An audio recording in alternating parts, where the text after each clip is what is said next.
близько 55, більше навіть 50 осіб, то я думаю, що ми можемо починати, як скажеш, Юрій, а інші будуть підключатися, щоб Так, не я затримувати час Стівена, адже в нього час достатньо лімітований. Отже, привіт усім! Рада вітати друзів, колег, партнерів, клієнтів, усіх, хто міг долучитися до серії наших вебінарів і взагалі до сьогоднішнього вебінару. У нас сьогодні прямий ефір з Канади разом з Стівеном Лебланком. Сьогодні досить цікава тема – менеджмент здоров'я корів транзитного періоду. І дякуючи великому досвіду нашого сьогоднішнього спікера, я впевнена, що ми дізнаємося багато чого чудового і нового, можливо, навіть. Тому що нам здається, що ми вже багато чого знаємо про цю тему, але зазвичай, можливо, щось не бачимо. Дуже цікаво є те, що більшість минулих наших спікерів – це були годівельники зоотехніки в більшості випадків. Сьогодні у нас унікальна можливість поспілкуватися саме з доктором ветеринарних наук. Тобто, іншими словами, ми можемо подивитися на знайому нам тему очима ветеринара, але з годівельним, я так думаю, з годівельними нахилами. Отже, сьогодні у нас Стівен Лебланк. Перекладати буде його наш продакт-менеджер Юрій Позняковський. Нагадую, що будь-які питання ви можете ставити в чаті, і ми обов'язково їх задамо спікеру або в кінці презентації, дивлячись по часу, наскільки в нас буде, або ми потім перейшлемо, як ми зазвичай робимо, перейшлемо нашому спікеру, і він дасть, я думаю, що у нього буде можливість дати усі відповіді на усі поставлені питання. Ось, бажаю нам цікавого перегляду і цікавої презентації. Дякую, Оля. Я зараз передам слово нашому спікеру. Також хочу подякувати нашим партнерам, це American Dairy Science Association, і сьогодні в нас також є тут і представник. Hello, Paul. Glad to see you. And thank you for joining our webinar and supporting our webinar also. So wish you good impression. Steven, you can start. I will turn off my screen. Please show your slides.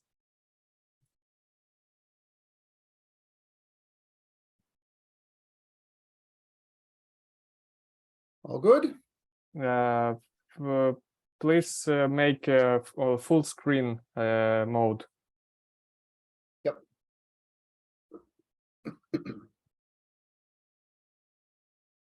Just 1 second, sorry.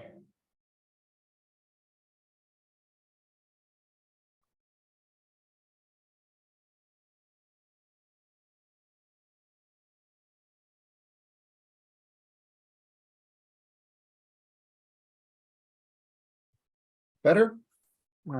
The same situation. Oh, now it's better. Now we can see full screen.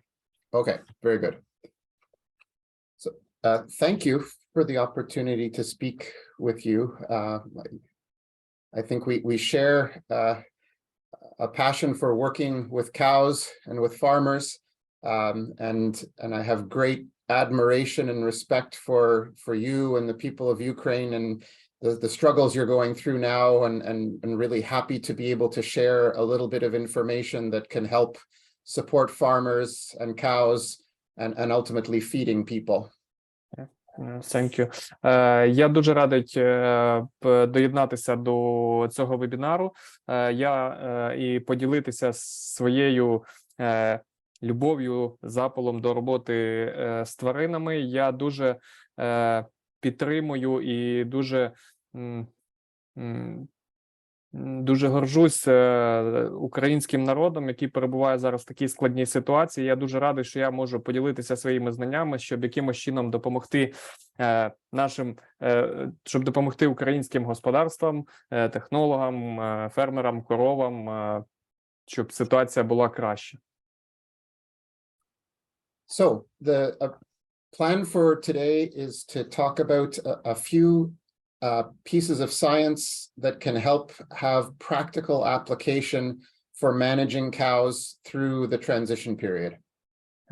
Отже, сьогоднішньою темою в нас буде, ми поговоримо про такий шматочок науки і деякі практичні підходи, як нам зробити наш транзитний період успішним. So transition means changes in the physiology of the cow, but also changes in management. And these changes take time to prepare and take place. І зрозуміло, що транзитний період – це час змін, переходів від одного до чогось іншого, і це час змін у фізіології тварини, і так само це час в підходах до менеджменту, і це все займає певний час. And that's a message that I think is important to reinforce and repeat with managers and farmers, because it's not always obvious how far in advance preparation has to begin to have success for the lactation, for production, and ultimately for getting pregnant again the next time. І дуже важливо про це згадувати, повторювати цей меседж, тому що це не завжди чітко зрозуміло, що нам треба готуватися до того, щоб в нас була успішна лактація, щоб в нас була корова здорова, мала високу продуктивність, щоб вона без проблем затільніла. Steven, please, can you make a little bit smaller sentences? It will be easier to me for translation. To translate. No problem. So for one example, anytime there's a change in the diet, it takes about 2 weeks for the rumen to adapt. Будь-яка зміна в раціоні потребує для рубця близько 2 тижнів для того, щоб адаптуватися. And when we think about pregnant cows, close-up dry cows, the timing of calving has an error of at least 1 week. So we need at least 3 weeks before calving to prepare a diet change. І якщо ми говоримо про тільних корів пізнього сухостою, то у нас варіація в дні отелення або відхилення по часу отелення може бути близько тижня. Тому нам треба як мінімум 3 тижні для того, змінити раціон приблизно за 3 тижні для того, щоб корова була готова. And in fact, now we understand that even the far-off dry period is very important to preparing the cow for her next lactation. І зараз ми розуміємо, що навіть ранній сухостій – це дуже важливий час і дуже важливий період у підготовці наступної лактації корови. For example, if cows eat or consume too much energy as a far-off dry cow, so from 3 to 8 weeks before calving, that can actually be a real problem, even though they don't get visibly fat. І якщо корова у ранньому сухостої споживає надмірну кількість корму, тобто отримує надмірну кількість енергії, це може спричинити проблеми, навіть якщо візуально вона не виглядає жирною або занадто надмірно вгодованою. So if we move ahead, one of the most important things is for cows to eat well, both before and after calving. І якщо рухаємося далі, то важливо розуміти, що однією з найважливіших речей для корови – добре їсти як до, так і після отелення. So I don't know if it's different in Ukraine, but in Canada, farmers would all say, yes, intake is very important. But then if I ask, sorry, go ahead, Yuri. Я не знаю, чи це так само в Україні, але в Канаді, якщо запитати будь-якого фермера, він завжди буде відповідати, що так, я розумію, споживання корму дуже важливе.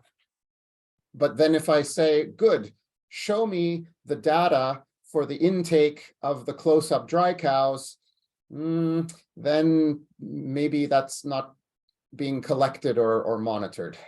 Але коли я його запитую, покажи мені, будь ласка, дані по споживанню корму у пізньому сухостої, то зазвичай цих даних немає, бо їх ніхто не зберігає чи не контролює. And yet we know that's important. So for example, if you look on the bottom of the slide, how well cows eat in the weeks before calving is strongly associated with how well they produce and stay healthy after calving. І зверніть увагу, будь ласка, на нижню частину слайду. Там зазначено, що залежно від того, яке споживання корова має в останній тиждень перед отеленням, це дуже сильно впливає на її здоров'я, на її продуктивність після отелення. So if eating is important, we should try to understand it scientifically. І якщо споживання корму важливе, ми маємо розуміти це з наукової точки зору, або маємо розвити наукове підґрунтя. We know that at least traditionally, the average cow has a decrease of about 30% of her feed intake in the last 7 to 10 days before calving. І традиційно ми знаємо, що більшість корів має зниження по споживанню сухої речовини приблизно на 30% десь останні 7-10 днів перед отеленням.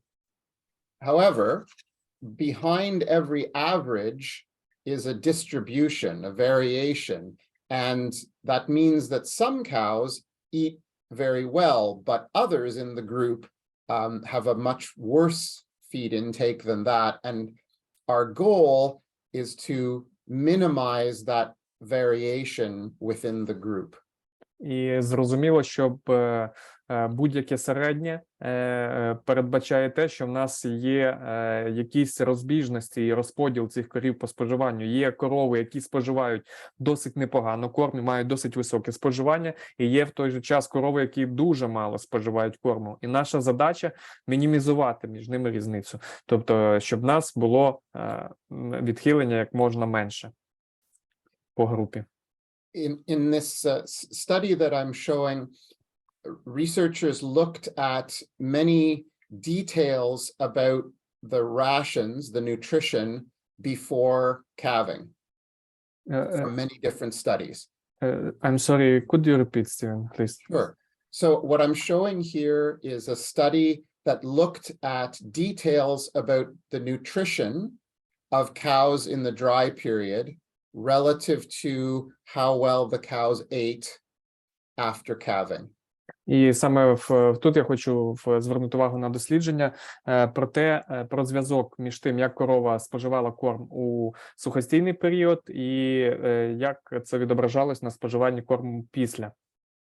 And although the diet is very important, it only explained about 18% of the variation in how much cows ate, how much they consumed after calving.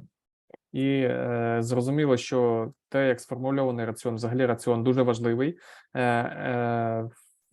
для забезпечення цього високого споживання, але цей раціон може пояснити лише близько 18% варіації між коровами по тому, як вони споживають більше чи менше.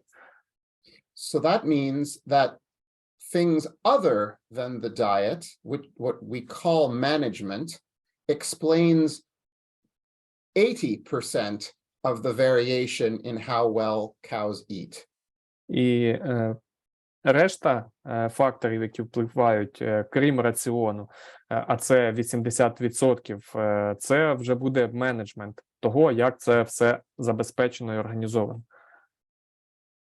So to make that visual, this is a picture from a farm that I visited in Denmark. Отже, щоб візуально це показати, ось, наприклад, це ферма в Данії, яку я відвідував.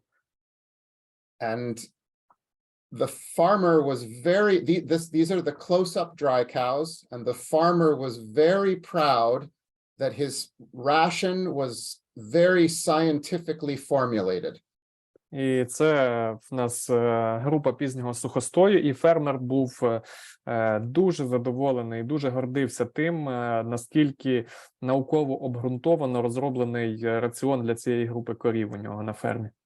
And okay, it's almost silly because you can look at the picture and laugh, but the point is that success lies not just in the ration formulation, but how it's delivered. І це виглядає досить навіть жалко цих корів, якщо подивитись на цю фотографію. Це навіть смішно звучить, але просто розробити правильний раціон, це не значить його дійсно забезпечити коровам і дати його. And often that is the opportunity to improve things on the farms that you manage, on the farms where you give advice, is to go and look and see about those details of actual delivery. Is it being done? Is it being done every day? І якраз це і відкриває нам можливості, тобто моніторинг, контроль цих всіх аспектів дає нам можливість розуміти і бути впевненим, що те, що ми хочемо зробити, дійсно зроблено. Тобто нам постійно треба це контролювати. Okay, into some new science. First, around hypocalcemia. І давайте до декількох свіженьких наукових досліджень. Спершу про гіпокальцемію. I'm showing here some recent data from United States that gives us important new ideas about how to think about hypocalcemia in dairy cows. І досить свіжі американські дослідження, які нам дають нове бачення того, як нам краще, або як нам можна подивитися на проблему гіпокальцемії. We know that most cows experience some decrease in blood calcium after calving. Ми знаємо, що більшість корів мають зниження рівня кальцію, хтось більше, хтось менше, зниження рівня кальцію в крові після отелення. What's new is changing the focus not necessarily to just what happens the day after calving, but what happens in the days after that. І ідея в тому, щоб фокусуватися не на тому дні, не на дні отелення, тобто не те, що відбувається безпосередньо після отелення, а в дні наступні. So if you look in the lower panel, you'll see 4 groups of cows based on their patterns of blood calcium. І на нижньому графіку ви бачите 4 групи корів і побудовані графіки або з вираженням того, як змінювався рівень їх кальцію в крові. The line in orange is called transient or short-term, short-lasting hypocalcemia. Отже, помаранчевою вказана так звана перехідна або короткотривала гіпокальцемія. In purple is what's called delayed or late hypocalcemia. So the cow, or excuse me, persistent, long-lasting hypocalcemia. Фіолетовим в нас показана так звана гіпокальцемія стійка або довготривала. In green, that's delayed hypocalcemia. So the cows, the day after calving, their calcium is quite high, but then it doesn't go up for several days. І зеленим позначена так звана гіпокальцемія відкладена або затримана, коли в нас рівень кальцію незначно низький одразу після отелення, але він на такому на низькому рівні знаходиться досить тривалий час. And last, the gray line is what's called normal calcium, or cows that have very little drop in their calcium. І остання така незрозумілого кольору графік – це нормальна здорова корова, яка мала незначне зниження рівня кальцію після отелення, яке швидко повернулось до норми. And each of those four groups represents 20 to 30% of cows. І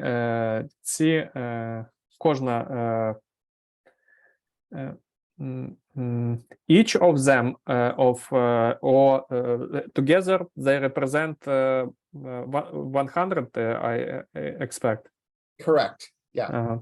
І кожна з цих 4 груп це приблизно 30% від корів, які мають гіпокальцемію або субклінічну гіпокальцемію в стаді. In the past, the focus was always on blood calcium at the first day after calving. Was it high or low? І раніше, бо в минулому, ми в основному фокусувалися на рівні кальцію в перший день після отелення. Чи він високий, чи низький. But what we see now, and in what's coming, what's important is not so much just how low the calcium goes, but how well the cow recovers from her hypocalcemia. Але зараз ми розуміємо, що важливіше не те, наскільки низько опускається рівень кальцію корови після отелення, а наскільки швидко і як корова відновлює цей рівень кальцію в крові. So from the same study, which only had a few hundred cows, we can look at effects or associations of hypocalcemia with health or disease. І це теж дослідження, на прикладі цього дослідження, яке було проведено на не досить великій кількості корів, ми можемо бачити зв'язок рівня кальцію або зміни рівня кальцію в крові зі здоров'ям корови. So on the right side of the table are the multiparous cows, so cows in their second, third, fourth, fifth lactation. З правої сторони ви бачите старших корів, тобто другої плюс лактацій. And on the left we see different diseases, so ketosis, metritis, displaced abomasum. І зліва ми бачимо проблеми або хвороби. Це гіперкетонемія, метрит, зміщення сечуга. And then the cows are put into the four groups that we just talked about: normal, transient, persistent or long-lasting, and finally delayed or late. І корови, знову ж таки, поділені так само на ці 4 групи графіки, яких ми бачили. Тобто нормальні із перехідною або короткотривалою субклінічною гіпокальцемією, із сильною або довготривалою гіпокальцемією і з запізнілою чи відкладеною гіпокальцемією. So for health or disease, the normal calcium, very little drop in calcium, is the best, lowest disease risk. І зрозуміло, що для здоров'я нам найкраще, коли в корови кальцій буде знижуватись незначно, тобто ця група нормальний кальціум, коли кальцій знижується не дуже сильно, корови, звичайно, будуть здоровіші.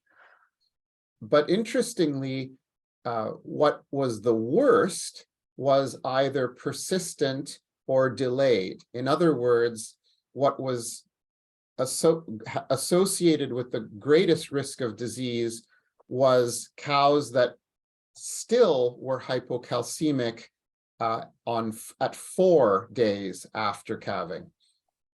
Але важливо те, що саме корови, які мали або запізнілу, або стійку, або запізнілу форму субклінічної гіпокальцемії, мали більший вплив на здоров'я. Тобто ті корови, які були досі в стані гіпокальцемії приблизно на 4-й день після отелення, вони мали набагато гірші наслідки для здоров'я.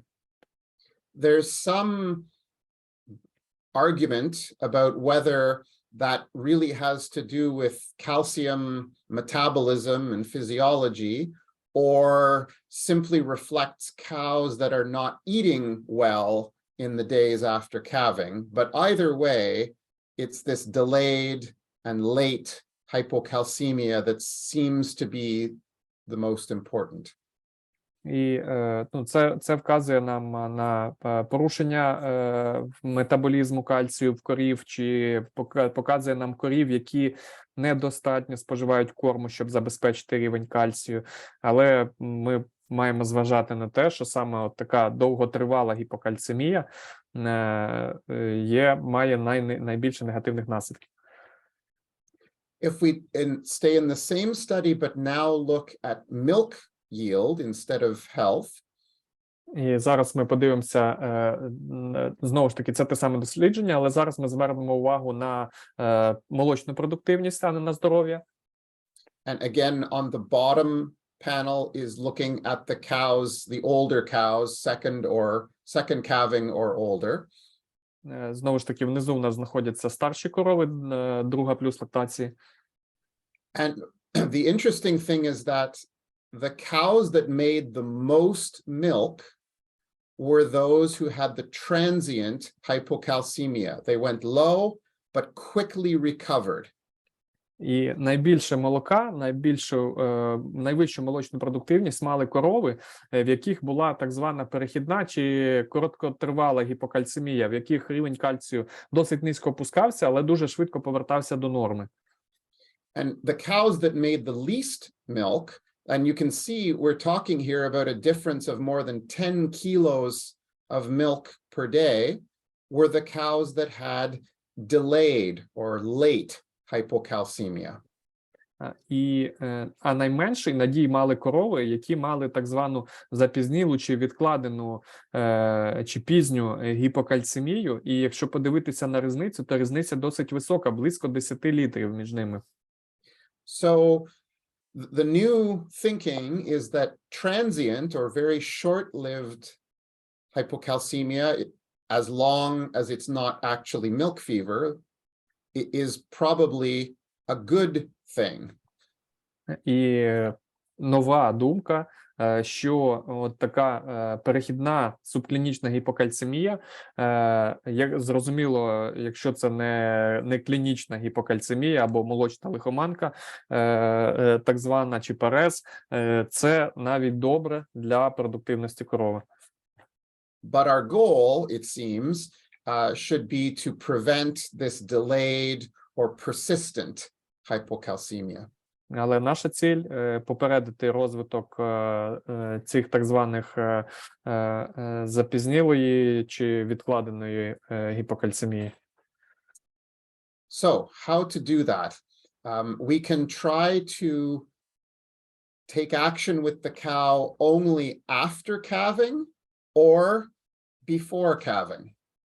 Отже, як нам це зробити? Ми можемо спробувати попередити це діями тільки після отелення або ще і перед отеленням.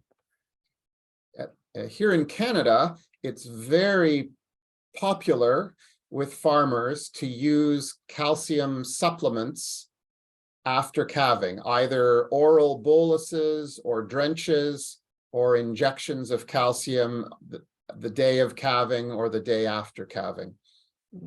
Тут у нас в Канаді дуже популярне є використання кальцієвих добавок після отелення. Це може бути як і пероральний кальцій у вигляді болюсів, чи у вигляді дренчувань, або інфузії кальцію в день отелення, чи на наступний день після отелення.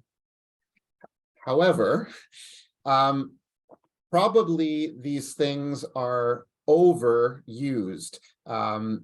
The best use of these supplements after calving should probably be in a targeted, selective way, not to all the cows or even all the older cows.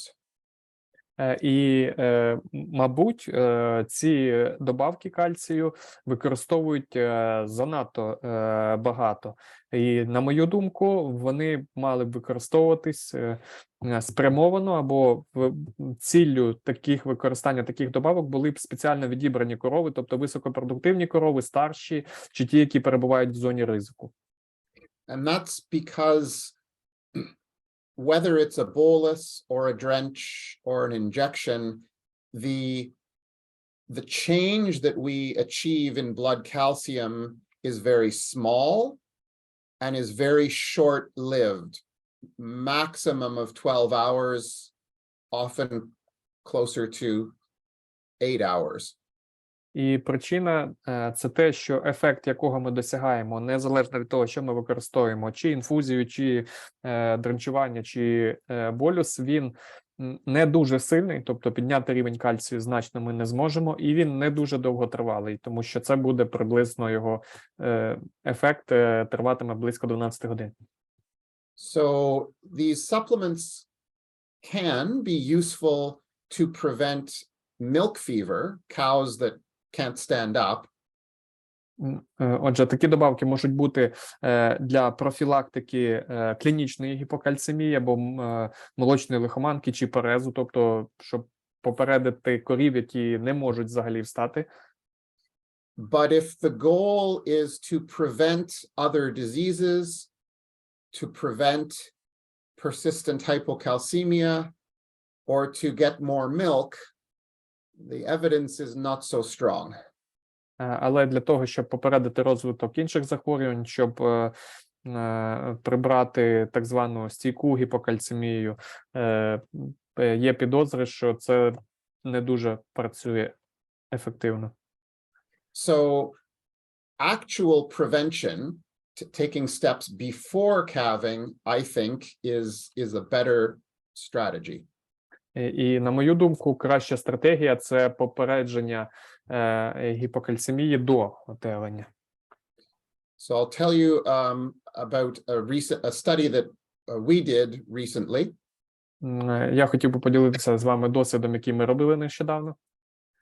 So this was a study using a negative DCAT, an anionic supplement, an acidogenic supplement. Отже, досвід полягав у встановленні ефективності використання аніонних солей або ацидогенних добавок. So we did this on 4 commercial dairy farms, and we used a commercial supplement based on acidified soybean meal. І ми досліди проводили на 4 комерційних фермах, використовуючи комерційну кормову добавку. Це підкислена, так звана підкислений соєвий шрот. Each of these farms was milking between 200 and 500 cows. Ці ферми відрізнялися по поголів'ю приблизно від 200 до 500 корів. And each one had only one pen for the close-up dry cows.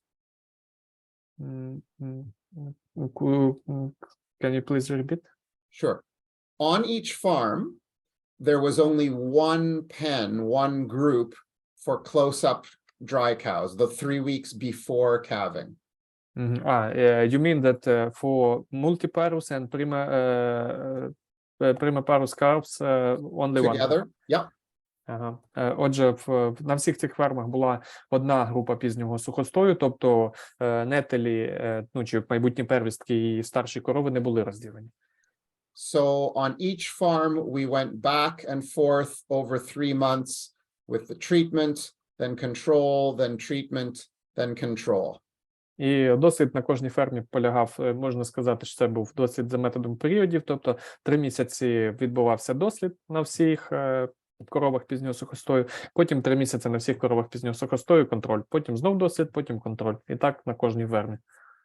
And the treatment was to acidify, so the cows had a urine pH between 6 and 6.5, which we monitored every week to make sure that it stayed in that range. І дослід полягав в тому, щоб підкислити pH крові в корів, і контролювалося це за рахунок pH сечі, і pH сечі мало бути в межах від 6 до 6,5. І щотижнево воно контролювалося, чи дійсно вони цього досягають за рахунок раціону. The control was really their normal diet, but we did actually have a placebo supplement that we added, but the point is it was really just their normal diet, so with or without this negative DCAD supplement. Тобто і контрольний раціон – це був звичайний раціон без додавання нього добавок. Там насправді була добавка, але так зване плацебо, тобто яка не мала підкислюючих властивостей. So we wanted to help prevent hypocalcemia, and that was successful. Отже, наша ціль була попередити гіпокальцемію, і це було успішно. You can see that in the older cows, the blood calcium was higher and stayed higher in the treatment group than in the control group from the first day up until the fourth day after calving, which seems to be important, as I was saying earlier. І як ми бачимо на графіку, помаранчевим показана саме дослідна група. Тут корови, старші корови, показані, що в нас був вищий рівень кальцію порівняно з контролем не тільки на перший день після отелення, а й на четвертий день після отелення, що також важливо, про що я зазначав, показуючи попереднє дослідження. What's more important is health and milk and fertility. Що ще важливіше – це здоров'я, надій молока або продуктивність та відтворну здатність. So you can see here, again, in orange is treatment and blue is control, that we had benefits, reduced disease for some, but not all diseases. І тут позначено контроль досвід, і ми можемо сказати, що за допомогою зниження дікад ми змогли досягнути зниженню по прояву окремих захворювань. Не всіх, але окремих так. So as you would hope, we had much less milk fever, so cows not able to stand up after calving, especially in fat cows, body condition of 3.75 or greater. Отже, ми зменшили прояв клінічної гіпокальцемії у корів, особливо у жирних корів, тобто з вгодованістю 3,75 вала і вище. No difference in retained placenta or metritis or ketosis. Не було вірогідної різниці по затримку посліду, метритах чи кетозу. But in the treated cows, less displaced abomasum by half, and similarly half the amount of clinical mastitis in early lactation. Але в корів дослідної групи ми спостерігали майже в половину зниження проявів зміщення сечуга та клінічних маститів. And so finally, in the older cows, there were fewer that had more than one of these health problems. І у корів, старших корів, другої плюс лактації, було серед корів дослідної групи було менше корів із вище зазначеними хворобами, яких було більше, ніж одна. Now, if we look at milk, it breaks out by the age of the animals. So as you might expect, in the first lactation animals, which are at lower risk of hypocalcemia, there was no difference in milk production through the first 3 to 4 months of lactation. І Тут ми бачимо також розділення. Внизу в нас первістки, вверху старші корови. І, як і очікувалось, у нас не було вірогідної різниці між коровами першої лактації, тому що вони, як мінімум, менше підтверджені ризику гіпокальцемії, ніж старші корови. But in the older cows, probably because blood calcium was better and health was better, we got more milk, more than 2 kilograms per day through the first month of lactation in the older cows. Just 3 months, yes? So we're looking at 3 months of data here. Mm-hmm. Statistically, the difference was mostly in the first month. Mm-hmm. Але на старших коровах, знову ж таки, через те, що це позитивно, дослідний фактор позитивно вплинув на рівень кальцію в крові, ми отримали позитивний результат по надою, тобто плюс 2,3 кг на добу скоригованого за енергією молока. І в основному вірогідна різниця по молоку була в перший місяць після отелення. And finally, if we look at pregnancy, якщо подивитись на тільність, differences between the first lactation animals and the older cows. І різницю між первістками і старшими коровами. In the older cows, their pregnancy rate was higher, so their number of days open, days from calving until pregnancy, was 11 days less, so a benefit. Отже, якщо подивитись на старших корів, то по показниках тільності, а саме по показнику сервіс періоду, тобто на 11 днів він був коротший у корів дослідної групи, тобто так званих відкритих днів було менше. So until this point, we were very happy. All, good news, less disease, more milk, better reproduction in the older cows. І засновуючись на цих всіх отриманих результатах, ми були дуже задоволені. Більше молока, здоровіші корови, відтворення краще. But then we had one unexpected result in the first lactation animals. Але тут також ми побачили один досить неочікуваний для нас вплив на первісток. Which was that the pregnancy rate or the time until pregnancy was actually longer in the treated first lactation animals. Тому що у корів, у первісток дослідної групи сервіс період був довший на 3 тижні, ніж у корів контрольної групи. And we don't really know, we don't understand why that is. І насправді ми не зовсім розуміємо, чому саме так негативно вплинуло. Because in those first lactation animals, their health was just as good and their milk was not different. So we don't really understand what a mechanism would be to explain this difference in reproduction. Тому що ми не побачили негативного впливу або на здоров'я. Так само ми не побачили значної різниці по надою між коровами контрольними дослідними групами. І чому саме, в чому полягав саме негативний вплив на відтворення, ми не можемо до кінця сказати. So our practical message is that true prevention of hypocalcemia, it looks to be very beneficial, but especially if it can be targeted to animals in their second or later lactation.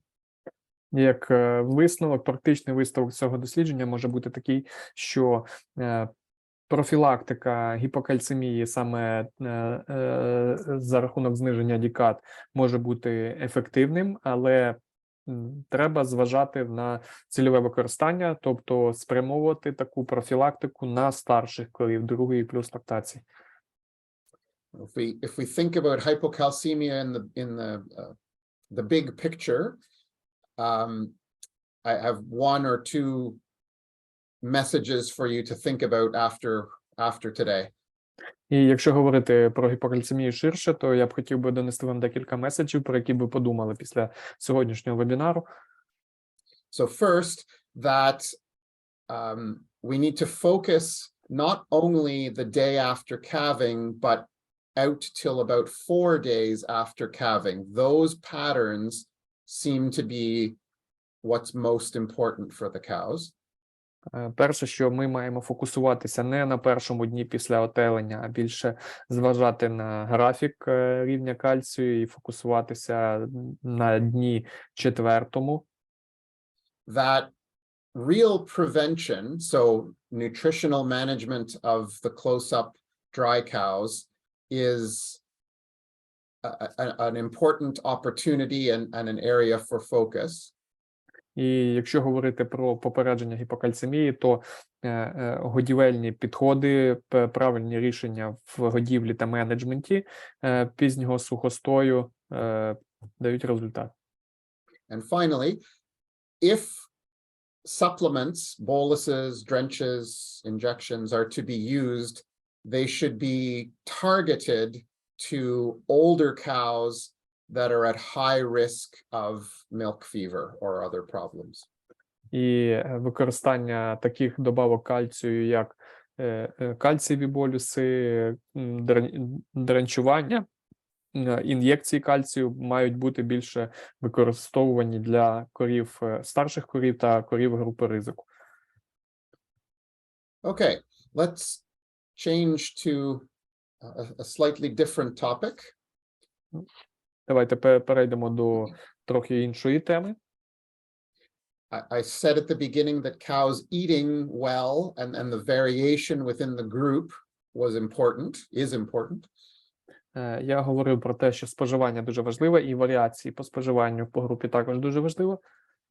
So this is a study that was done by some colleagues in another university in Canada.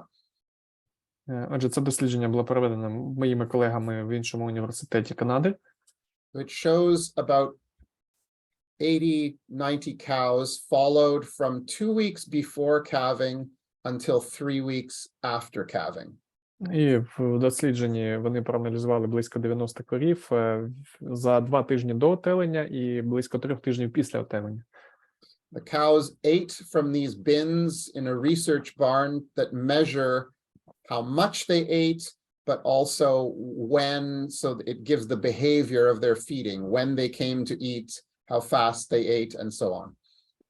Отже, корови утримувалися у таких дослідних стілах, клітках, і обладнані були індивідуальними кормушками, де обліковувалось не тільки скільки вони споживали корму, коли вони підходили до кормушки і так далі. Тобто ми могли повністю, дослідники могли повністю зафіксувати кормову поведінку корови в цьому досліді.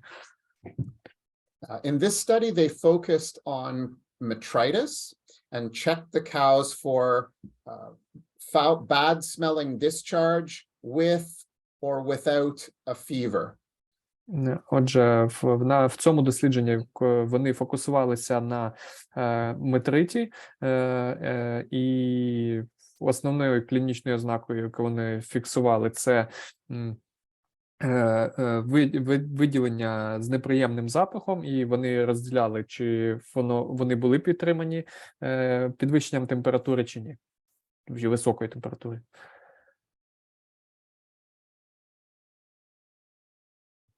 Yes, one second. Оля, можеш, будь ласка, включити Стівену, попросити включити мікрофон, бо тепер ти організатор. Так. Sorry, Yeah. Steven. Yes, it should be work. Good now? Yeah. Okay, sorry for that. So the red line shows cows that had metritis with the fever. The yellow line, cows metritis with no fever. And finally, the blue are healthy cows. Отже, червоною лінією це такий сильний метрит, коли в корови були і виділення, і підвищення температури тіла, жовта лінія без підвищення температури тіла, метрит, і синя лінія – це здорові корови, в яких не було ознак метриту. So there's a few, I think, very interesting messages from this study. Отже, декілька цікавих меседжів і важливих з цього дослідження. So first, when cows are sick, of course, they eat a lot less than healthy cows. That's obvious. Так, ну, те, що зрозуміло, що коли корова хвора, вона їсть значно менше, ніж здорова корова. But if we follow these cows backwards to calving and all the way back to 2 weeks before calving, already the cows that were going to get sick were eating less 3 weeks before they got sick, 2 weeks before calving. І крім це зрозуміло, що корова менше їсть, якщо вона хвора, але якщо відслідкувати цих корів, які потім захворіли і до отелення, то ці корови, які захворіли, вони вже за 2 тижні до отелення їли менше, ніж здорові корови. So the question is why? Because these cows were in the same barn with the same diet.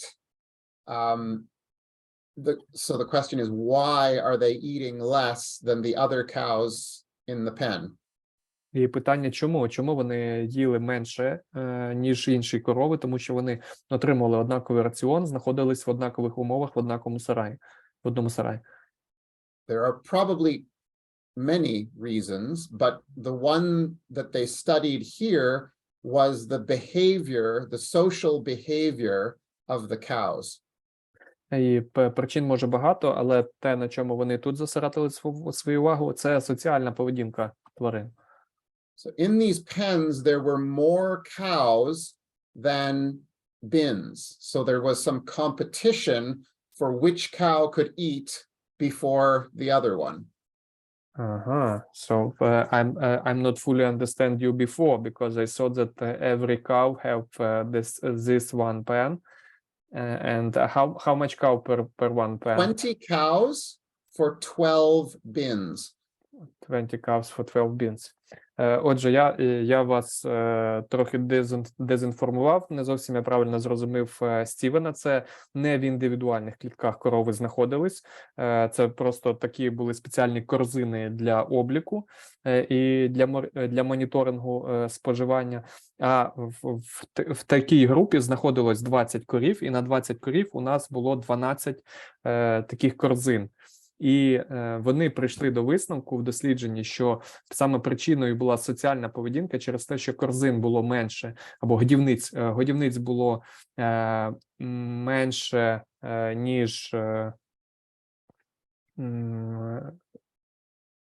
загальна кількість корів. У них було змагання за доступ до корму, і це могло бути причиною. These cows who ate less before calving, on average, were more submissive, were more often the loser when there was a competition between 2 cows. So they were more often the cow who would be pushed out of the way and a different cow would get to eat. Отже, і причина саме, що ці корови, які захворіли, так, вибачте, тут у нас якийсь учасник конференції Ігор, який малює малюнки. Будь ласка, не малюйте, тому що я не знаю, як насправді їх прибрати. Або видаліть. Я вже пробувала, але в мене не виходить. Тому, да, Ігор, не малюйте малюнки. Отже, ці корови, які їли... які так звані корови-лузери, яких не допускали до кормушки, як результат у них було менше споживання корму, вони в результаті ставали хворими. So if we try to understand how this eating connects to health, in this case metritis, we'll go look at another study and then come back to this one. Отже, і ми зараз для того, щоб зрозуміти, чому так само відбувалося, ми зараз перейдемо до наступного дослідження, а потім знову повернемося до цього. So I think we should make a small pause and try to delete this. I try to do this. Few seconds. I will do this. Да, тут ти No, I коментував. can't. Зроби мене організатором знову, я щас це видалю все. Я роблю, але... Ну, окей, хорошо. Хорошо. Є.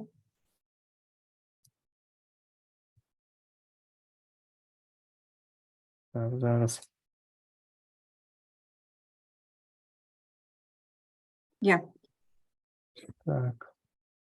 Все є. І зараз That looks better. looks better. Так, Олі, я знову тебе зроблю організатором. Вибачте за невеличку затримку. Якщо ми переключаємо організатори, чи з записом нічого не відбувається із трансляцією? Як ти думаєш? Думаю, що ні. Ну, окей, поїхали, дякую. So let's go, Steven. Sorry for this, for the interruption. No problem. So different study, but now looking at the association between eating and immune function. Отже, інше дослідження, яке показує зв'язок між споживанням корму та імунною функцією. So here again in red are cows that had metritis, in blue are cows that stayed healthy. Отже, корови із метритом червоним помічені, і синім помічені корови без метриту. And what you're looking at is how well the neutrophils immune cells were able to work, were able to kill and digest bacteria. І вони дивились на те, наскільки нейтрофіли були здатні знищувати бактерії. Тобто, ну, як тут написано на слайді, здатні до окислювального вбивства. Тобто їхня окислювальна здатність цих нейтрофілів, або вбивча здатність.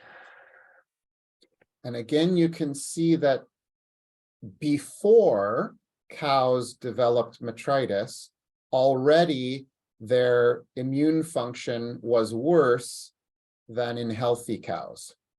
І ще до того, як у корів виникав метрит, імунна функція, тобто ця здатність нейтрофілів була нижча, ніж у здорових корів.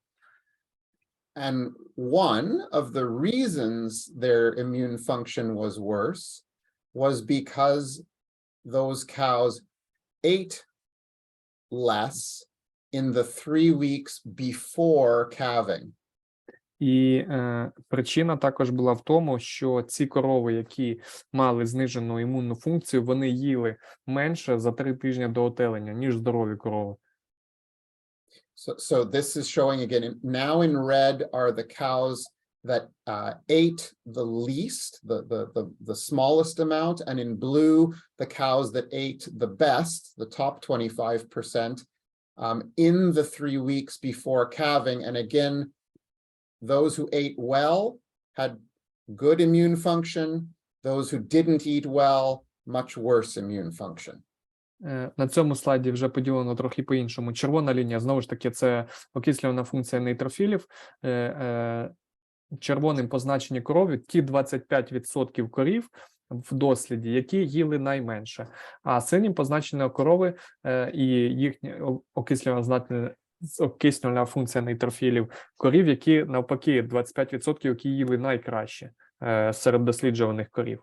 Тобто саме ця імунна функція мала пряму залежність з тим, як корови їдять.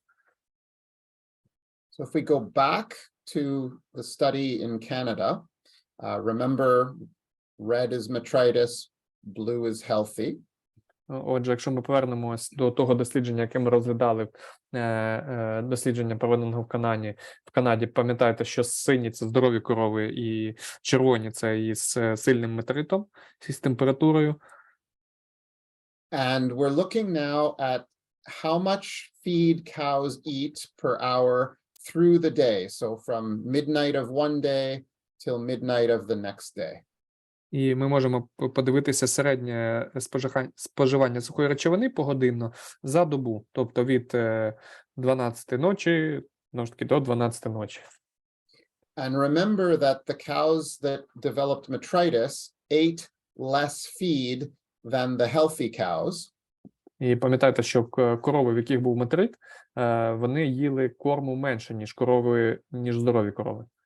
We can see here that, and this is, you'll see this in many studies, when fresh feed is delivered, that's when cows want to come to the feed bunk to eat, and they want to do it all together at the same time. І от те, що ми бачимо на піках в цьому дослідженні, те, що ми неодноразово бачили в інших дослідженнях, що корови йдуть до кормового столу і хочуть їсти саме тоді, коли роздається свіжий корм. І от ми бачимо тут на графіку позначена роздача корма. І найголовніше те, що вони хочуть їсти разом. Всі корови одночасно хочуть їсти саме свіжий корм, який дають. Remember, when cows all come to eat, if there's competition, then some cows will eat, but other cows will be pushed out of the way, at least for a while.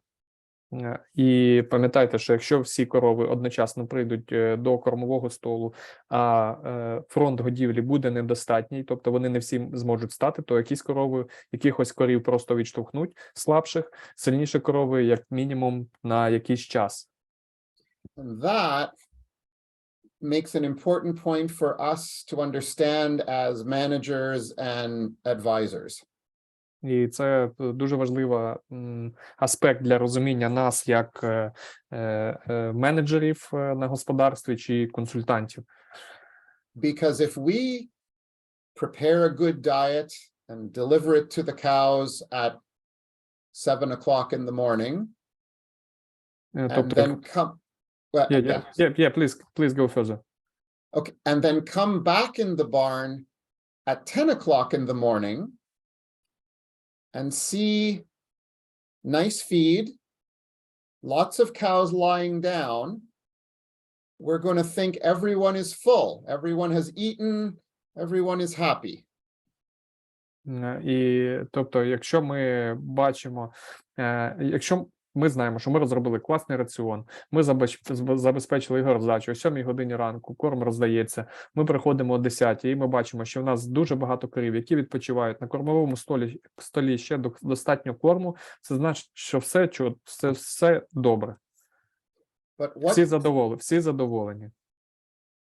What these data are telling us is that the cows have a strong behavior, a strong motivation to go and eat together at the same time, even though there's competition, and even though some of the cows will not successfully eat as much as they want to or as much as they should. Отже, і що важливий висновок з цього досвіду, важливо пам'ятати, що корови дуже сильне мають бажання або сильний стимул іти їсти всі разом одночасно, тоді, коли роздається корм, незважаючи на те, що не всі з них можуть дійсно успішно споживати корм, тому що їх просто не пустять до кормового столу.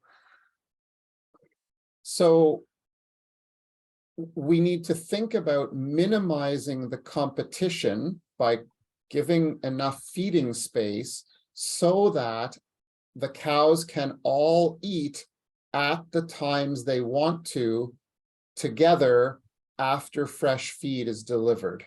І наша задача забезпечити всі умови, щоб корів було в групі стільки, і щоб кожній корові, яка там знаходиться, був достатній фронт годівлі після того, як буде роздано свіжий корм, щоб вони всі одночасно могли підійти і їсти. Because the cows don't compensate. If a cow gets pushed out of the way at the peak time, she does not come back later to compensate and eat more feed. She simply eats less feed and therefore perhaps has worse immune function and greater risk of disease, in this case, metritis. І тому що якщо ми цього не зробимо, корови, які мали змагатися на корм і не з'їли достатньо саме в цей піковий час, вони не прийдуть пізніше наздоганяти те, що вони не з'їли. Вони просто в сумі з'їдять менше корму, чим потрібно. І як результат, в них буде знижена імунна функція, і як результат можуть розвиватися хвороби. В цьому випадку цього дослідження це метрит. So this is a picture from some data from one large herd in the United States. Отже, це також графік з однієї ферми США. As before, it goes from midnight of one day to midnight of the next day. Знову ж таки, як і в одному з попередніх слайдів, тут відображений графік знаходження на кормовому столі корів за добу від 12 годин ночі одного дня до 12 ночі наступного. It shows the proportion or the percentage of the feeding spaces filled at the feed bunk. So from 0, when the cows are all gone to the parlor, to the maximum right after the fresh feed is delivered. І тут у нас на графіку вказано, на скільки відсотків заповнений кормовий стіл. Тобто ми бачимо, що тут 0, тому що в нас 14-12 мілкін почалось доїння, тобто вони всі пішли в доїльню залу. І ось тут у нас 80%, тому що щойно, грубо кажучи, роздали свіжий корм, і вони всі на кормовому столі майже. As always, the maximum is when fresh feed is delivered, but notice that the maximum is about 80%, not 100% of the spaces of the headlocks filled even at the maximum. Але зважайте на те, що це максимум споживання після того, як роздали свіжий корм, але зважайте, що це все одно всього 80% від кількості хедлоків чи місць доступних на кормовому столі. And this data and other studies that show the same thing is where the recommendation comes from for close-up cows and fresh cows to have a maximum of 4 cows for 5 headlocks. І це одні з даних, звідки пішли рекомендації, що в нас, наприклад, на 4 корів має бути група з 5 хедлоками. Тобто, умовно, 4 корови, 5 хедлоків, 8 корів, 10 хедлоків. And last thing, pushing up the feed is important for feed access and to prevent sorting. І ще одна важлива річ, що підгортання корму дуже важливо для того, щоб забезпечити споживання корму та мінімізації сортування корму чи сепарації, іншими словами. But pushing up the feed does not by itself stimulate the cows to come to the feed bunk and have another meal. Але, знову ж таки, підгортання корму не є стимулятором для корови підходити до кормового столу і їсти. Okay, so we'll talk about a couple of other things as we move to the final sections. First, a little bit about ketosis. Отже, перейдемо далі по нашій презентації і трошки поговоримо про кетоз. So first, a little bit of ketosis is probably a good thing. Cows make ketones as an alternative fuel for glucose so that they can use the glucose for milk. Отже, незначний кетоз це можна сказати, що це непогано, тому що корова використовує ці кетонові тіла для синтезу глюкози, яку вона в свою чергу використає для виробництва молока. But if the level of ketones, in particular BHB, is too high for too long or too soon after calving, then ketosis is at least an indication, a sign of greater risk of health problems. Але якщо у нас рівень кетонових тіл у цьому випадку бета-гідроксибутирату занадто високий, або занадто довго, досить високий, або занадто швидко після отелення, досить високий, це пов'язано або є ознакою того, що в нас можуть бути проблеми зі здоров'ям, або вже є. I'll jump ahead here by one or two, but so health problems, but also associated with reproduction problems months into the future. І не тільки, я трохи перескочив Стівен по слайдах, не тільки здоров'я одразу після отелення, а й відтворення чи відтворну здатність через місяць, чи навіть більше після отелення. So even though an episode, a case of ketosis normally lasts only for 1 week, there are consequences, perhaps not direct causes, perhaps indirect, but still associations or consequences several months later for fertility. І якщо в нас кетоз або один випадок кетозу, можна сказати, що триває близько тижня, то його наслідки, там, можливо, не можна сказати, що це прямі наслідки, а непрямі наслідки кетозу можуть будуть проявлятися через декілька місяців на відтворенні корів. So, for example, cows that experience ketosis will have a reduction in pregnancy at their first insemination, especially if the ketosis is longer lasting. Отже, якщо в нас в корів буде кетоз, то запліднюваність після першого штучного сім'яніння, тут не відсотки, тут після першого сім'яніння буде вище, особливо якщо кетоз тривав не 1 тиждень, а 2. Або коли в нас кетоз спостерігається ще й аж на 2-му тижні. And cows that experience ketosis at the beginning of lactation have longer times until pregnancy that last, and those effects last out till about 165 days after calving. So there's a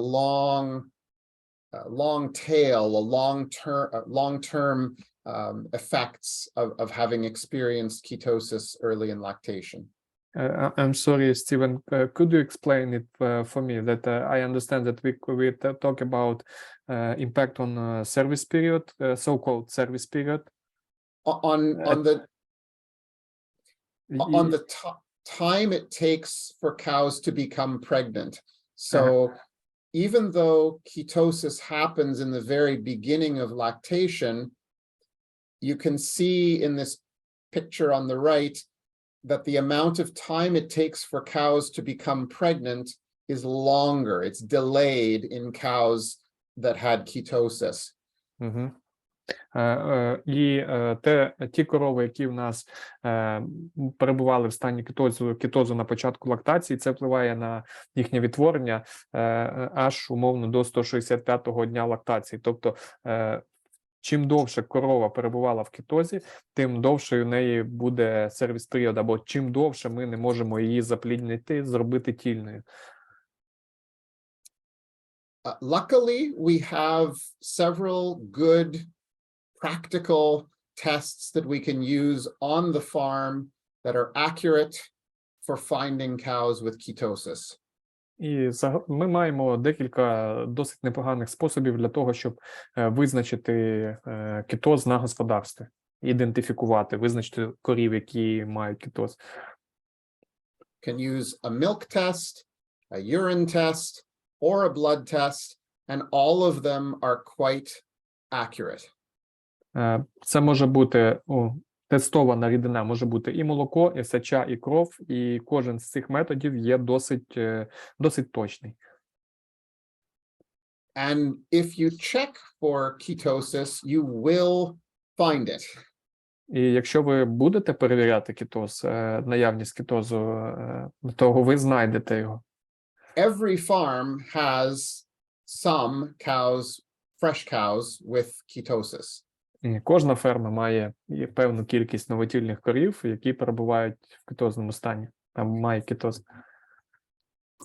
And it doesn't mean that that's a big problem for every single cow with ketosis, but as the percentage of cows affected gets higher, it probably is an indication of some problems or opportunities for the herd.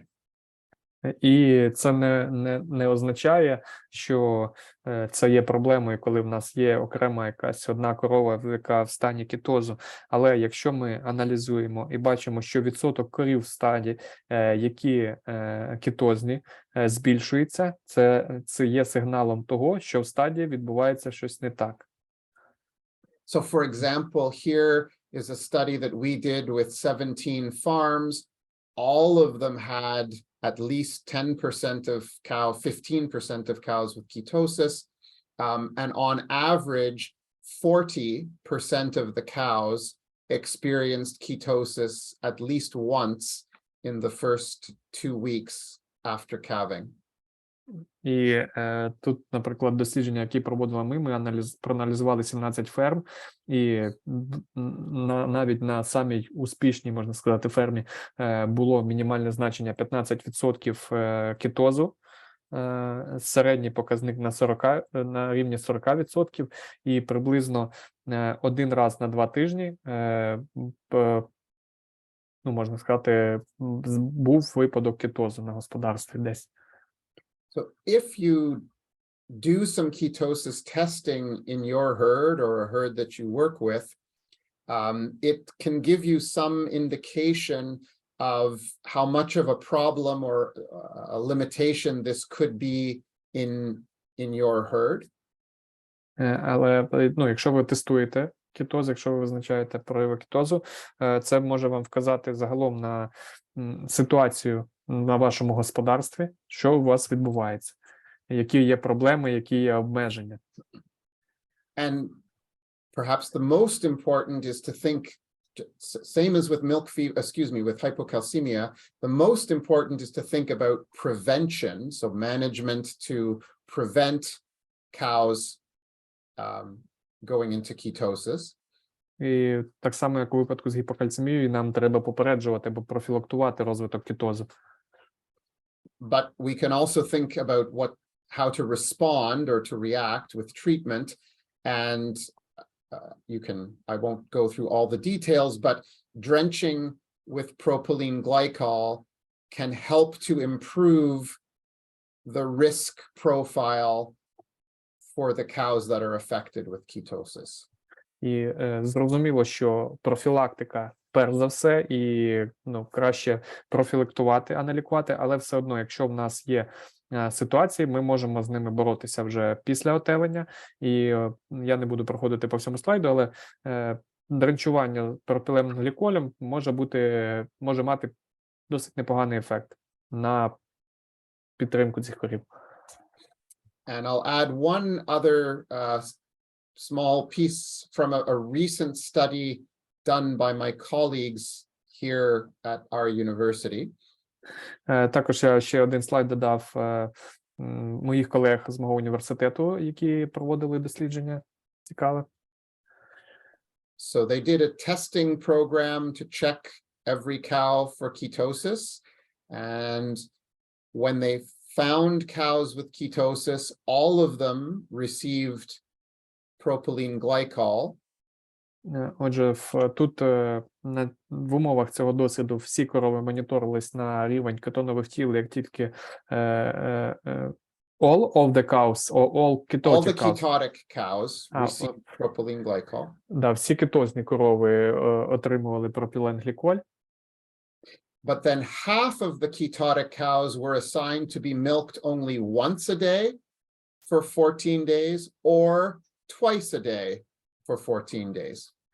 Отже, вони всіх кетозних, яких вони визначили, вони всім заливали пропіленгліколь, але вони також розділили на дві групи, умовно, контрольну дослідну. Одних вони протягом 14 днів, 21 or 14 days? 14. Milked once a day for 14 days. І 14 днів цих корів, розділених корів, якихось із них доїли всього один раз на день, а інших 2 рази на день. So the good news was that once a day milking, the blue line, really improved the cure, the resolution of ketosis. It took it much, the percentage of cows that still had ketosis was much lower when they went on once a day milking. І позитивний ефект в тому, що серед тих корів, яких перевели на одноразове доїння, відсоток корів з кетозом дуже швидко зменшувався і дуже суттєво зменшився. But once a day milking for 14 days is too long. So it's good for cure, but it's not good for milk production. And so the cows on once a day milking, although they recovered, they still made 14% less milk. So it works, but 14 days is too long. Але, ну, як завжди, є але надій цих корів, які доїли один раз, він був нижчий, і висновок той, що 14 днів, от перехід на одноразове доїння може бути непоганим з точки зору лікування, але це занадто довго, тому що ці корови, навіть коли вони відновилися або вийшли назад, повернулися до двохразового доїння і повернулись до якоїсь продуктивності, вони все одно давали на 14% менше молока, ніж корови, яких доїли двічі. We think that perhaps just 3 days of once a day milking might be a more practical approach for these cows. Ми вважаємо, що перехід на одноразове доїння на 3 дні може бути досить непоганим практичним рішенням. And I'm going to finish in the last minutes with a few thoughts on the connection between health in the transition period and fertility, reproduction. І декілька останніх слайдів я хочу приділити зв'язку між здоров'ям у транзитний період і відтворною здатністю. So here are data from a very large study done in the United States, more than 5,000 cows in very large, very high producing herds. Отже, це досить велике дослідження, де було проаналізовано в США, яке було проаналізовано на 7 стадах в США і проаналізовано досить велика кількість корів. So there's sort of good news and bad news in these results. І в тих результатах, які вони отримали, є і хороші новини, і погані новини. The bad news, if we keep careful track, if we do very good monitoring of all the different health problems, difficult calving, metritis, everything, then only 56% of the cows come through the transition period with no problems at all. Коли ми моніторимо дійсно всі прояви хвороб в транзитний період, то лише 56% корів є дійсно здоровими, які не мають проблем зі здоров'ям в транзитний період. And that's not just an American problem. We see the same numbers in our studies here in Canada and in other places as well. І це не тільки проблема США, такі самі результати ми бачимо в наших дослідженнях в Канаді і в інших країнах так само. But the good news is that when we can keep cows healthy, their pregnancy at first insemination was over 50%. So even though these are large herds, very high producing cows, if we keep them healthy, their fertility will be very good. А хороша новина в тому, що якщо ми зможемо забезпечити здоров'я корови в транзитний період, то вона матиме кращу відтворну здатність. І як показує цей досвід, відсоток корів тільних після першого семеніння серед здорових корів був більше 50%.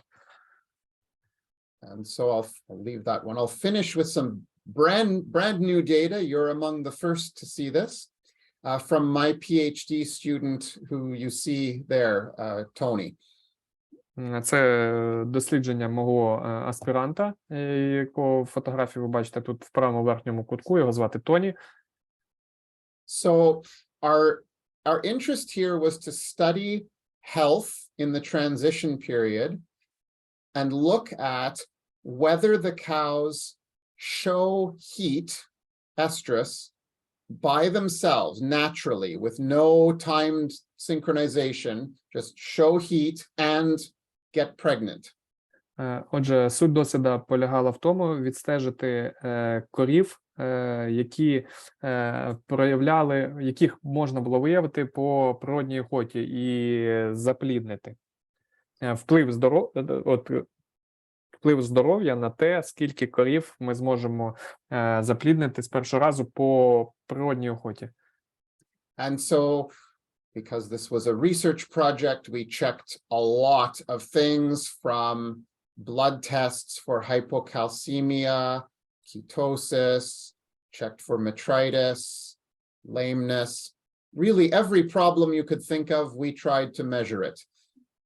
Отже, зважаючи на те, що це був науковий дослід, ми намагалися відслідкувати дуже багато всього. Ми визначали і рівень кальцію, і рівень неестрофікованих жирних кислот, тобто намагалися виявити і кетоз, і гіпокальцемію, і ламініт.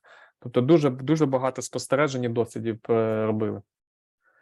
And just like in the American data that I showed you, 29% of our cows had at least one problem, 18% had more than one problem. So putting them together, almost half of the cows had at least one health problem. І як і в попередньому досліді американському, 29% корів мали як мінімум одну проблему зі здоров'ям протягом облікового періоду або протягом транзитного періоду. 18% корів мали більше однієї, тобто дві і більше проблем. І якщо їх об'єднати разом, тобто близько половини корів мали проблеми зі здоров'ям. And so we looked at all of these variables in analysis and showed that overall 70% of the cows showed estrus detected by an activity monitor by 75 days after calving. It's 70 healthy cows or no, 70% of all the cows showed a heat detected by the activity monitor. Отже, серед усіх корів промоніторених, тобто на корові, на фермі, де проводилось дослідження, встановлена система моніторингу, яка виявляє тварин в охоті по активності, і 70% усіх корів, на яких проводили дослід, були визначені, проявляли охоту до 75-го дня лактації. But you can see in the bars here that there are differences between the healthy cows and cows that had different problems. So just to use one example, if we think about ketosis, 80%, 79% of the cows, healthy cows, showed a heat, but 10 percentage points less, only 69% of the cows that had ketosis showed a heat. І ви бачите тут різні стовпчики. чорним позначено корови, які здорові, не хворіли, сірим ті, які хворіли. І тут в нас затримка плаценти, підвищений гепатоглобін, гіперкетонемія чи кетоз, ендометрити і так далі. Як в приклад взяти гіперкетонемію або кетоз, серед корів, які не хворіли на кетоз, 79% корів були виявлені в охоті до 75-го лактації, а серед тих, які хворіли на кетоз, лише 69%. Тобто 10% різниці. So some of these problems required more intensive monitoring, actually taking blood tests, for example, to measure haptoglobin or to measure progesterone. So we wanted to look at something very simple, just with information that would be available on the farm. Тобто це зрозуміло, що для всіх цих досліджень треба якісь додаткові спостереження, наприклад, там відбирати кров на гепатоглобін чи визначати рівень гормонів. And so the things that were important there were retained placenta, uterine infection, pus discharge at 1 month postpartum, lameness, or losing more than half a point of body condition after calving. І які фактори ризику тут діагностувались на фермі? Це затримка плаценти, гнійні виділення протягом місяця, гнійні вагінальні виділення протягом місяця після отелення, кульгавість чи ламініт і втрати в годовності понад півбала. And so the cows that had none of those problems, the healthiest cows, more than 80% of them showed heat. If they had one problem, it reduced, and 2 problems, of course, goes down even further. І серед корів, в яких жоден з цих вищезгаданих факторів не був наявний фактор ризику, тобто вони були умовно здорові, вони показали 82% з цих корів показали охоту. Серед тих, в кого був хоча б один, 69, і тих, кого 2 було і більше, ще менше, 58.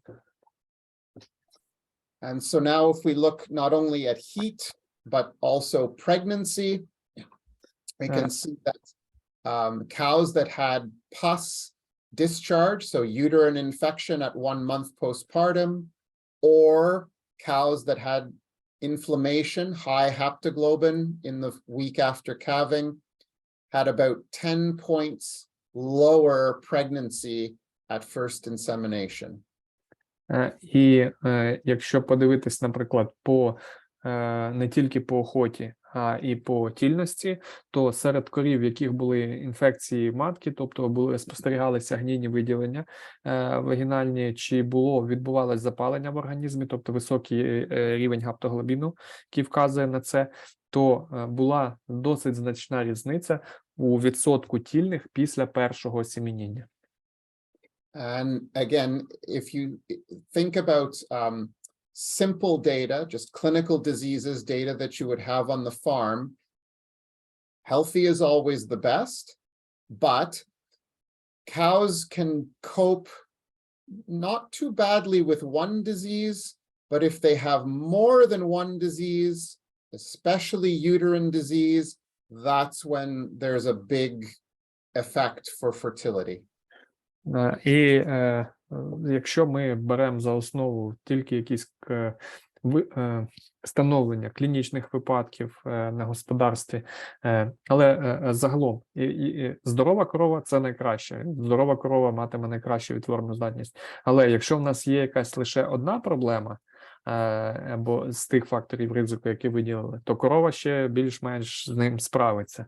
Якщо їх декілька, і в тому числі ці хвороби пов'язані зі здоров'ям відтворної системи, або зі здоров'ям матки, то відтворення буде значно гірше.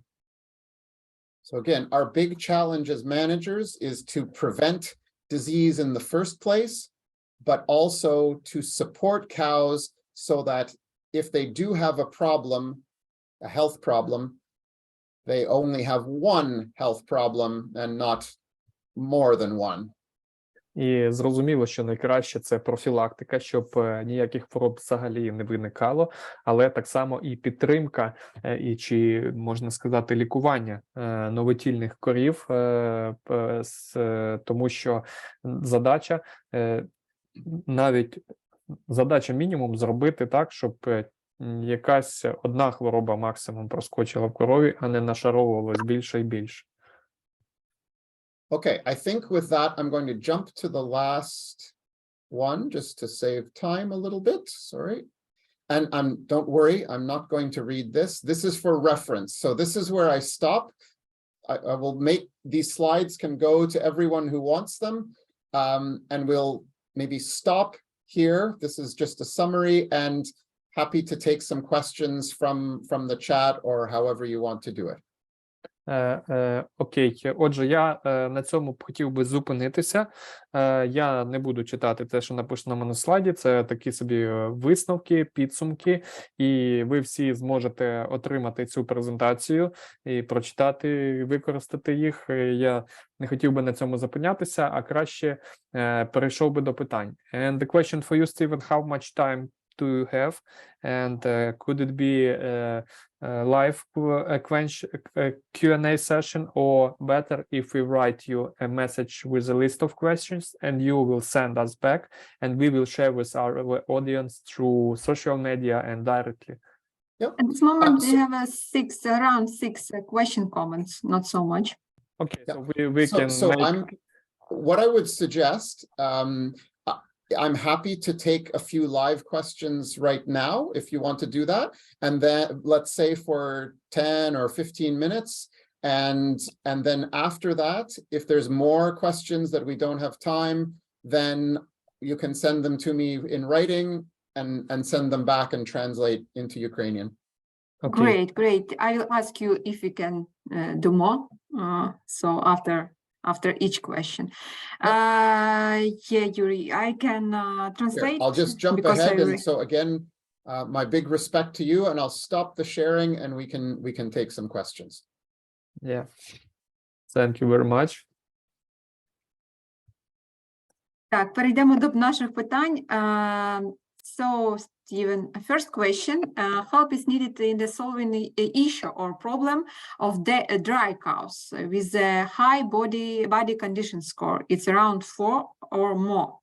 Because of occupation period, there were problem with the feeding and availability of feeds. As a result, which it was not possible to properly feed the cows during this period and before. Today, the issues with the feeds have been solved, but the cows after insemination at the pregnancy period 3-4 months started dry on by themselves, stop milking. What do you think, how to adjust or maybe manage this ration of such cows with a high condition, body condition score, and they stop to milking? And when they maybe or more point 4 body condition score 4 and more, and pregnancy days 120, 150, how to avoid problem with the health? Okay, so yeah, obviously you're dealing with bigger challenges than normal for managing cows, but I think we can go to some principles. First, we would Отже, like... ми підемо, yes, I will translate. Отже, звичайно, тут багато проблем, ми підемо саме певними принципами, отже, наступними кроками. We would like cows to go dry and calve at a body condition between 3 and 3.5. Отже, взагалі, в ідеалі, коли ми запускаємо корів, і вони проходять транзитний період, і от в момент отелення було б дуже, наш цільовий рівень в годовності 3,5. And ideally, cows have a fairly small change in their body condition score throughout their whole lactation. It seems the smaller the change, in particular, the smaller the loss of body condition after calving, the better it is for health and fertility. Ідеально, в ідеальному світі зміни в годованості корів протягом лактації відбуваються має не такі велику різницю, тобто на декілька одиниць вгодованості. If you end up with fat cows, and we have that problem also here, the best time to try to change, to reduce their body condition is before they go dry. It's much more effective and safe to make a fat cow thin while she's still milking, not when she's already gone dry. І от, що забула прикласти, що в межах невеличких змін протягом лактації, чим менше змін, тим менше проблем. В даному контексті, коли у нас є досить жирні корови з високою рівнем вгодованості, то менеджмент зниження вгодованості, тобто жирні корови повинні стати більш умовно худими, тобто скинути свою вагу, краще робити протягом лактації до того, поки ми переведемо корів в сухостійний період, тобто до сухостою. Yes. And what your advice of management lose the body condition score? What do you think? Yeah, so the best, not the easiest, but the best is to have several groups with different rations within the barn. If you can break the herd up into 2 or 3 feeding groups so that the ration fits their body score and their production. Now, I know that's hard to do when you have, you know, a few hundred cows, but that's the optimum. Отже, я його запитала, тому що відповідь була його до того, що працювати з годованості слід протягом лактації до сухостійного періоду. Я його запитала, а які підходи для того, щоб корова скинула вагу, ти би порадив? Він каже, що перш за все потрібно, звичайно, що це складно, але потрібно постаратися розділити максимально корів, тобто на більше груп, 2-3, а то й більше, і так з ними працювати, і там далі працювати з різними раціонами для цих різних груп. The other thing that, again, we don't want cows to lose much condition or any condition while they're dry. But if your far off dry cow ration is just at maintenance, so that the cow's condition doesn't go up, doesn't go down, it just stays the same, then that's a safer place for cows to have a longer dry period if they have to. You know, that's not the goal, but if you have to do that because their milk is very low or for other practical constraints, then having that far off dry cow group, which is really just at maintenance, then it can be safe for the cows to have that longer dry period. І в такому випадку, якщо в нас є корови, які мають, отже, так як я сказав раніше, працювати з годованістю слід протягом лактації, але тут теж потрібно бути обережним, тому що зміни в годованості навіть протягом лактації теж не повинні бути сильно великими, тобто сильно разючими. Але якщо ми вже прийшли в сухостійний період, і в нас є ці корови, які нас не задовольняють по вгодованості, то в такому випадку, працюючи з цими коровами в сухостійному періоді, перш за все, потрібно зробити так, постаратися зробити так, щоб ці корови, особливо в ранньому сухостої, ніяк не змінили свою годовність. Тобто, особливо це йде питання про збільшення цієї годовності. Тобто, в ніякому разі вони не повинні наростити масу тіла ще додатково. Тобто, старатися зробити їх плато, тобто без змін. А особливо, якщо ось цей сухостійний період набагато довший, аніж ми звикли бачити. І в нас як результат в цьому питанню є довгий період сухостою, тобто корови починають зменшувати зменшувати продуктивність і входять самі в сухостій. Тобто фізично у них буде подовжений сухостійний період. То в такому випадку саме в перший період сухостою до цих 2 тижнів до отелення ми повинні зробити так, щоб корови не набирали вагу. Okay, thank you, Stephen. And second question, this plus minus the same. I think just read you that question was, what is your solution to the solve issue of feeding cows dry off period with a high body condition score more than 375 due to impossible to property organization, feeding management and feed during the occupation period. We were not able to push cow in milking in the top milking period. And after insemination, the cow stopped milking in 120-150 days in lactation. So you see that the common problem in Ukraine when you don't push your cows during the milking period and you not be able to go to top of milking period, we have a common problem with the herd. So how to reduce body condition score without harming or damage the fetus, of course, and maintenance and health of cows. So the same. Отже, друге питання також звучало дуже схожим.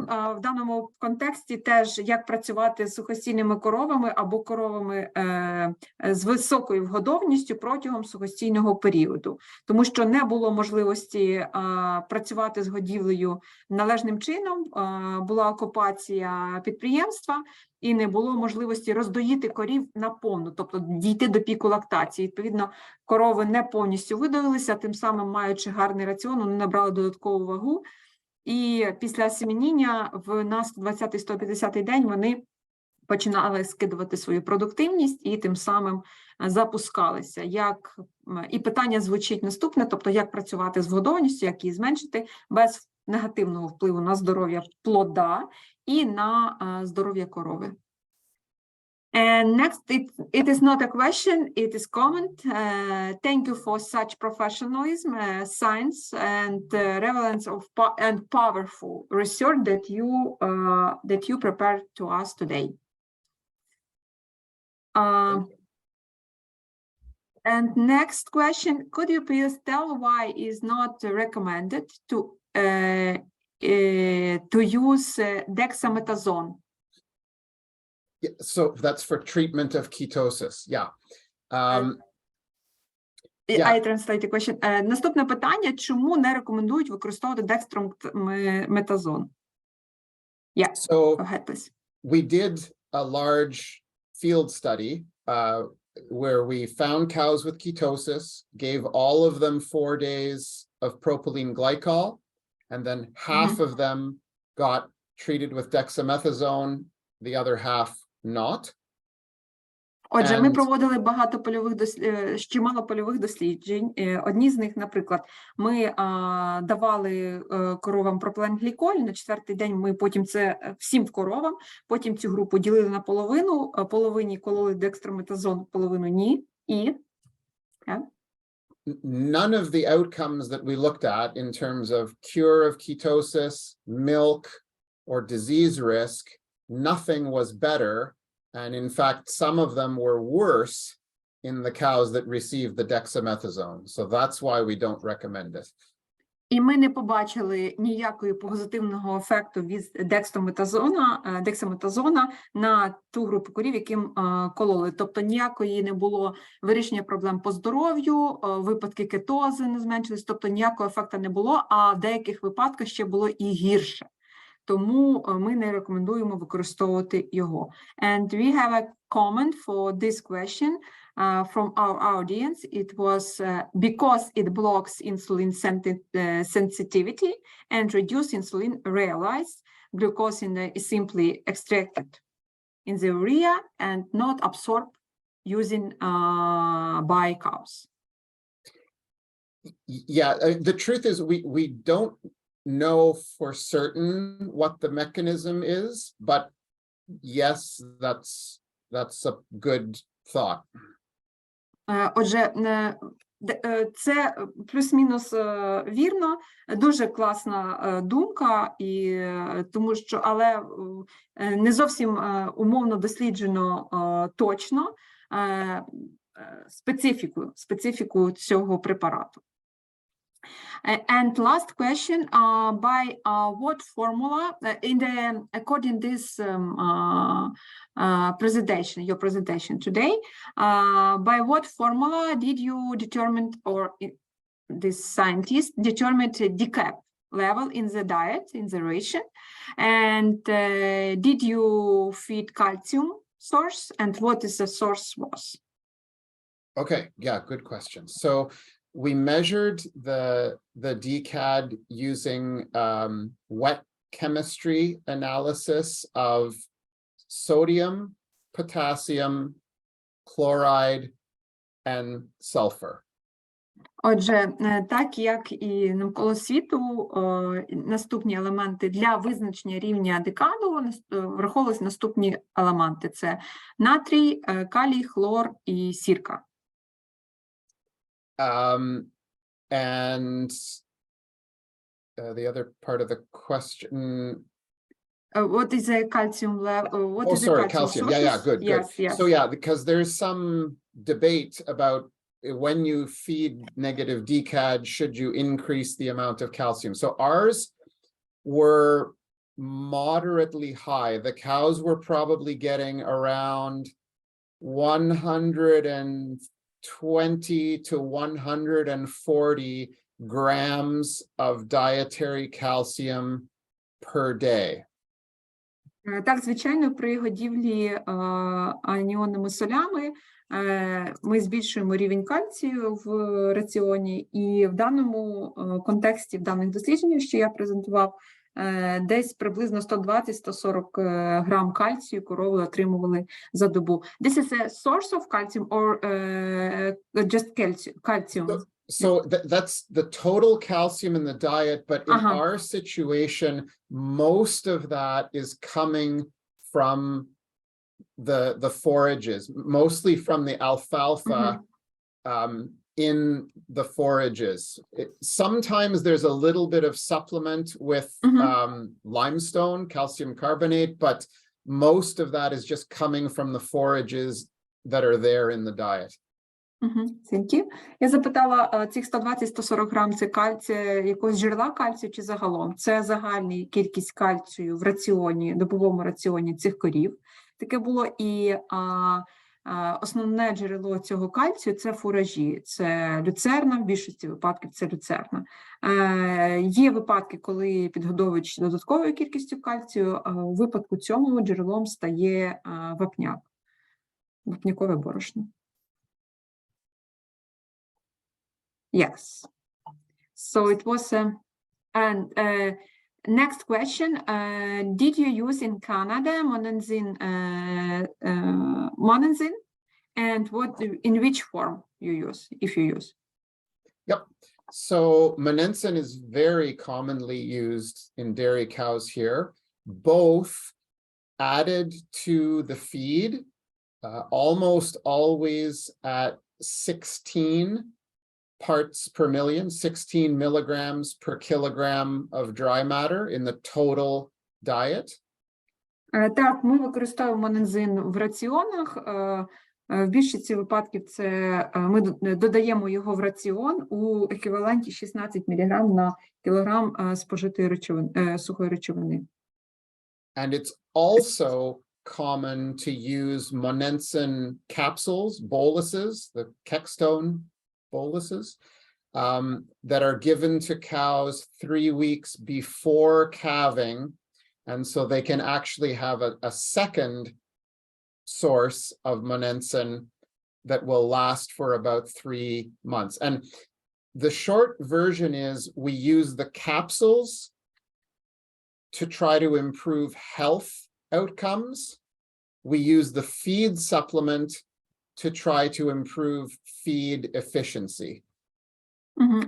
І також поширений варіант, коли ми використовуємо монензин натрію у вигляді капсули. Цей продукт називається Keckstone. І кекстон використовують протягом транзитного періоду, тобто за 2 тижні до телення. Відповідно, в цьому контексті кекстон, обидва варіанти використовуються дуже часто на фермах. І кекстон вони використовують задля здоров'я, тобто для того, щоб покращити проходження транзитного періоду і зберегти здоров'я корів. Це основна ціль використання кекстону. І також поєднують паралельно із використанням в звичайного сипучій формі до раціону корів під час лактації. І в такому контексті вони використовують монензин для підвищення кормової ефективності. I apologize, Ola, I'm probably going to have to stop it there because I have to go and teach in 2 minutes. Great, thank you so much. Отже, Стівен, на жаль, покинути потрібно йому нашу зустріч, тому що у нього є наступні справи, і він буде вести зараз навчання студентам. So, Stephen, thank you so much for your time. Thank you so much for such a great information. Of course, we will share this information and your presentation with our audience and also in our YouTube channel. We will share our video of this stream that we had today. Thank you so much for